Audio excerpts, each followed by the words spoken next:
সালামু আলাইকুম রহমতুল্লাহি ওবারাকাতু। মালদ্বীপের দালাল এখনও সক্রিয় আছে।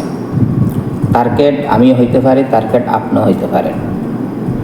তা আমি আপনাদের উদ্দেশ্যে বলবো, বিশেষ করে যারা বাংলাদেশ থেকে নতুন করে আসবেন, আপনাদের উদ্দেশ্যে বলবো, এমনকি যারা নতুন করে অলরেডি মালদ্বীপে ঢুকে পড়ছেন, আপনাদের উদ্দেশ্যেও বলতেছি, আপনাদেরকে ভালো একটা জব দেবে, ভালো একটা রিসোর্টে চাকরি দেবে বলে আপনাদের কাছ থেকে টাকা নিয়ে যাবে। টাকা লয়ে যাওয়ার পরে আপনাদের সাথে সম্পর্ক বিচ্ছিন্ন করে দেবে, আপনাদের নাম্বার ব্লক করে দেবে, যোগাযোগ বিচ্ছিন্ন করে দেবে। তাই সাবধান। হয়তো আপনারা মালদ্বীপে ঢুকে পড়ছেন, বাট মালদ্বীপের হাবভাব হয়তো আপনারা বুঝেন না এখনও। আর যারা আসবেন নতুন করে, আপনারা তো বুঝবেনই না। তো সবার উদ্দেশ্যে বলবো, সবাই সতর্ক থাকবেন। দালালের টার্গেটে কিন্তু আপনিও পড়তে পারেন, আমিও পড়তে পারি। দালালে কিন্তু আপনার যারা নতুন করে আসতেছে বা নতুন করে আসছে, তাদেরকে টার্গেট করে বেশি বেশি। তাদেরকে একটা বড় স্বপ্ন দেখায়, একটা লোভে ফালাই দেয়, লোভে ফালায় ওই তাদের কাছ থেকে, যারা নতুন করে আসতেছে এদের কাছ থেকে অনেক টাকা আদায় করে নেয়, অনেক টাকা হাতিয়ে নেয়। এই দালালে একটা স্বপ্ন দেখায়। তো এই কারণে আপনাদের উদ্দেশ্যে বলতেছি, আপনারা খুবই সতর্ক থাকবেন।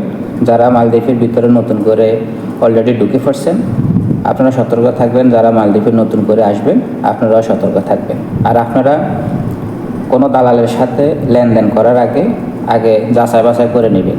তার ইতিহাসের বিষয়ে যাচাই বাছাই করবেন, তার কাজকর্ম কেমন, তার লেনদেন কেমন, সব কিছু যাচাই বাছাই করে পরে আপনি তার সাথে লেনদেন করতে পারেন। আর এমনও দালাল আছে যারা নতুন করে আসতেছে, সবার সাথে একটা সুসম্পর্ক গড়ে তোলে। এমনভাবে সুসম্পর্ক গড়ে তোলে মনে হইতেছে সে ভালো লোক, কিন্তু আসলে না, ভালো না।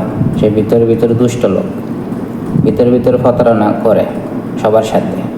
যারা প্রতারণা করে এরা সবসময় ভালো অ্যাটিটিউড দেখায় সবার মাঝে, কিন্তু যখন তার স্বার্থ হাসিল হয়ে যায় তখন সেই সম্পর্ক বিচ্ছিন্ন করে অনেক দূরে চলে যায়। তাই প্রিয় প্রবাসী ভাইরা, আপনারা যারা প্রবাসী ভাই আসবেন, যারা প্রবাসী ভাই আছেন নতুন করে, সবার উদ্দেশ্যে বলতেছি, সবাই সাবধানে থাকবেন। আপনারা সাবধানে যদি না থাকেন, আপনাদের লাইফটা ধ্বংস হয়ে যাবে। আমিও এইভাবে প্রতারিত হয়েছি, অনেক প্রতারিত হইতে এখন এই পর্যন্ত। আলহামদুলিল্লাহ, এখন আমি চিনে গেছি কে কী করে, কে কীরকম কাজকর্ম করবে আমার সাথে। তো আপনারা হয়তো নতুন, আপনারা বুঝতে পারবেন না। ধৈর্য সহকারে আপনারা এখানে আসার পরে হুট করে কারোর সাথে সম্পর্ক জড়াইবেন না। তাই সাবধানে থাকবেন সবাই। আশা করি বুঝতে পারছেন সবাই। ধন্যবাদ।